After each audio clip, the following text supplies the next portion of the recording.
Rudra Nagraj episode 24। इतने विशाल आग उगलने वाले दानव को देखकर सभी लोग दंग थे। इतना बड़ा? उनको अपनी आंखों पर यकीन नहीं था। ये विशाल आग उगलने वाला दानव उन लोगों से भी बड़ा था और वो अपने मुंह से आग फेंक रहा था। ये क्या है? ये भी हम में से एक था। उन लोगों ने ना जाने क्या कर दिया इसके शरीर में, जिसके चलते ऐसी हालत हो गई है इसकी। इंसान से ये हैवान बन गया है और आज हमारे ही जान के पीछे पड़ा है। इसका मतलब है ये हमारा दुश्मन नहीं है। उन लोगों ने इसके शरीर में बदलाव करके ऐसी हालत की है। हम इसे मार नहीं सकते हैं। हाँ, ये हम में से एक है। पर ये कौन है? वासु की आवाज उस बड़े दानव ने सुन ली और सबको देख लिया। अपने गदा से पत्थर पर हमला किया। सब लोग यहाँ वहाँ भागने लगते हैं। नागराज, अब हम क्या करें? ये हम सबको मार देगा। अगर सब लोग एक साथ एक दिशा में भागे तो मारे जाएंगे। सब लोग अलग अलग दिशा में भागते हैं। नागराज रुद्र ने जैसा कहा सबने वही किया। सब लोग अलग अलग दिशा में भाग रहे थे। बड़ा दानव कभी यहाँ मारता, कभी वहाँ मारता। कोई बड़े दानव के पैरों के नीचे से जाता तो कभी कोई पत्थर के पीछे से जाता। बहुत अच्छे, उसे और थकाते हैं। कुछ समय के बाद वो बुरी तरह से थक कर बैठ गए। तभी नागराज रुद्र ने जादुई रस्सी से बड़े दानव को बांध दिया। नागराज, इसका मुंह भी बंद कर दीजिए, वरना इसकी आवाज से सब यहाँ आ जाएंगे। जी नागरानी। नागराज रुद्र ने बड़े दानव का मुंह भी बंद कर दिया। सब ठीक है ना? किसी को कुछ हुआ तो नहीं? वासु, अगली बार ऐसे चिल्लाकर बात मत करना। ठीक है पिताजी। पहले छोटे ड्रैगन मिले, फिर ये शैतान जैसा दिखने वाला। अब पता नहीं आगे क्या मिलेगा। बाबा, आपको और क्या पता है यहाँ के बारे में? छोटी से छोटी जानकारी हमारे काम आ सकती है। नागराज, मैंने अपने कई साल यहाँ बिता दिए। इसके बाद क्या है और कैसे कैसे खतरे हैं मुझे बिल्कुल अंदाजा नहीं है। मैं बस इतना जानता हूँ कि मेरी तरह कई और लोग यहाँ बंदी है। बाबा, आपके साथ जिन लोगों को बंदी बनाया था, क्या वो लोग जिंदा है? हाँ, शायद जिंदा हो। हमें यहाँ लाते ही सबको अलग अलग कर दिया गया था।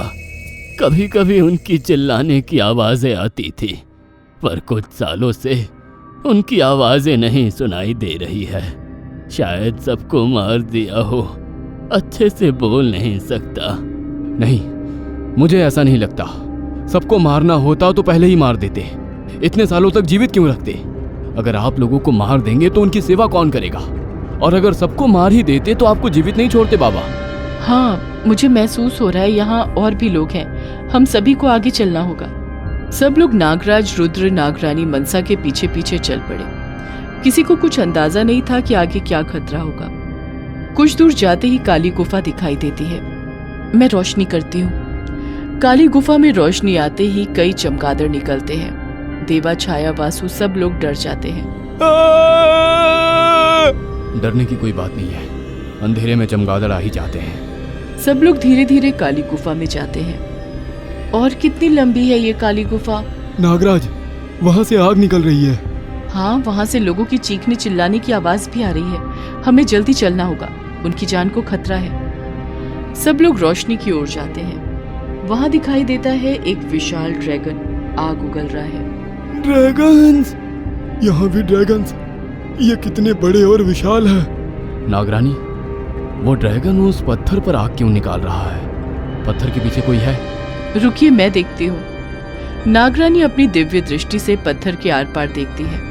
नागराज, वहाँ पत्थर के पीछे कुछ लोग छुपे हुए हैं। ड्रैगन उन्हें ही मारने की कोशिश कर रहा है। जल्दी कुछ करना होगा, पत्थर और आग नहीं झेल पाएंगे। और बस तभी आग से पत्थर टूट गया। ड्रैगन की आग लोगों तक पहुंचने से पहले नागराज रुद्र उन सब के पास सुरक्षा कवच बना देते हैं। ये सब हमारे लोग हैं। मुझे यकीन नहीं हो रहा ये लोग जीवित हैं। मुझे यकीन था ये सब जीवित होंगे। नागरानी, अब ड्रैगन का ध्यान भटकाइए, मैं इन्हें बचाता हूँ। नागरानी मनसा सुरक्षा कवच के साथ ड्रैगन के सामने खड़े हो जाती है। ड्रैगन लोगों को छोड़कर नागरानी मनसा पर आग का हमला करता है और इसी बीच नागराज रुद्र सबको सुरक्षित जगह पर लाते हैं। आप सभी लोग यहीं रहिए। नहीं नागराज, हम सब आपके साथ ड्रैगन से लड़ेंगे। नहीं देवा, तुम अपने परिवार का ध्यान रखो। मैं नहीं चाहता किसी की भी कुछ हो। भरोसा रखो। नागरानी मनसा ड्रैगन को दूर ले जा रही थी सबसे।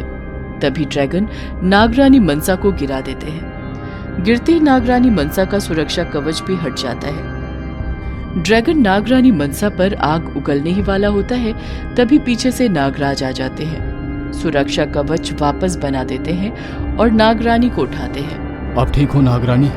हाँ मैं ठीक हूँ, पर हम कब तक ड्रैगन के आग से बचते रहेंगे? हमें जल्दी ही कुछ करना होगा। नागराज रुद्र ड्रैगन से लड़ने के लिए अपनी जादुई तलवार बाहर लाते हैं। नागरानी, हमें इसे मारना ही होगा। जी नागराज। नागराज रुद्र तेजी के साथ ड्रैगन की पीठ पर चढ़ने की कोशिश करते हैं। नागराज रुद्र को ड्रैगन देख लेता है और अपने पंजों में उठा लेता है। नागरानी अपना जादुई भाला निकालती है। ड्रैगन नागराज रुद्र पर आग उगलने ही वाला होता है कि नागरानी मनसा जादुई भाला ड्रैगन की ओर फेंकती है। भाला ड्रैगन के सिर के आर पार हो जाता है। तभी नागराज रुद्र तलवार से ड्रैगन का सर धड़ से अलग कर देते हैं। देवा और उसके सभी साथी ये सब देखकर खुश हो जाते हैं।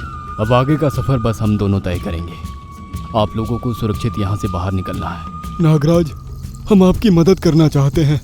आखिरकार आपने हमारे लिए इतना कुछ किया है, हमें भी साथ आने दीजिए। इतने सालों बाद आप सब लोग मिले हैं, हम नहीं चाहते कि आप फिर से अलग हो।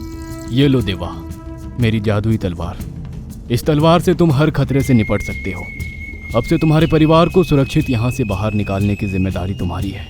छाया, ये जादुई भाला तुम रखो, मुझे यकीन है ये तुम सबकी रक्षा ही करेगा। देवा और छाया ने जादुई तलवार और भाला ले ली और अपने लोगों के साथ ज्वालामुखी से बाहर निकलने लगे। वहीं नागराज रुद्र और नागरानी मनसा आगे बढ़ चली। क्या आगे इससे बड़े ड्रैगन्स मिलेंगे? आगे नागराज रुद्र और नागरानी मनसा को किन किन जोखिमों का सामना करना पड़ेगा, ये जानने के लिए देखते रहिए हमारा अगला एपिसोड नागराज रुद्र।